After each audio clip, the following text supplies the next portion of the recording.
بسم اللہ الرحمن الرحیم الحمد للہ رب العالمین والصلاة والسلام علی سید المرسلین۔ میرے اسلامی بھائیوں اور بہنوں، ہم سب جانتے ہیں کہ نماز ہماری زندگی کی سب سے بڑی عبادت ہے، اور نماز کا پہلا قدم ہے وضو۔ وضو انسان کو ظاہری طور پر بھی پاک کرتا ہے اور اندر سے بھی سکون دیتا ہے، لیکن اکثر لوگ نہیں جانتے کہ کون کون سی چیزیں وضو کو توڑ دیتی ہیں۔ آئیے آج ہم یہ بات آسان الفاظ میں جانتے ہیں۔ وضو توڑنے والی چیزیں: پیشاب یا پاخانہ کرنا۔ اگر کوئی شخص واش روم میں جاتا ہے تو اس کا وضو ختم ہو جاتا ہے۔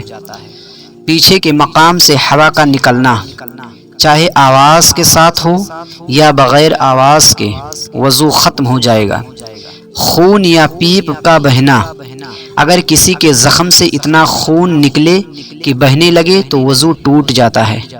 قے یعنی پلٹی ہونا، اگر زیادہ مقدار میں قے نکلے، منہ بھر جائے تو وضو ختم ہو جائے گا۔ گہری نیند آنا، اگر کوئی آرام سے سو جائے اور اپنے آپ کا ہوش نہ رہے تو وضو ٹوٹ جاتا ہے، لیکن بیٹھے بیٹھے ہلکی اونگھ آ جائے تو وضو نہیں ٹوٹتا۔ ہوش یا عقل کا ختم ہو جانا، اگر کوئی بے ہوش ہو جائے یا نشے میں ہو تو وضو ٹوٹ جاتا ہے۔ تو میرے بھائیوں اور بہنوں، وضو صرف نماز کے لیے نہیں بلکہ یہ مومن کی پہچان ہے۔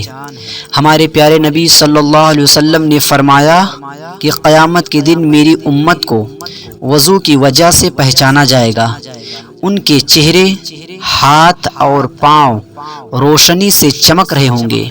اس لیے ہمیشہ کوشش کریں کہ وضو کی حالت میں رہیں۔ اس سے نہ صرف عبادت آسان ہوگی بلکہ دل کو سکون اور اللہ کی قربت بھی ملے گی۔ اللہ ہم سب کو وضو اور پاکیزگی کی پابندی کرنے کی توفیق دے، آمین۔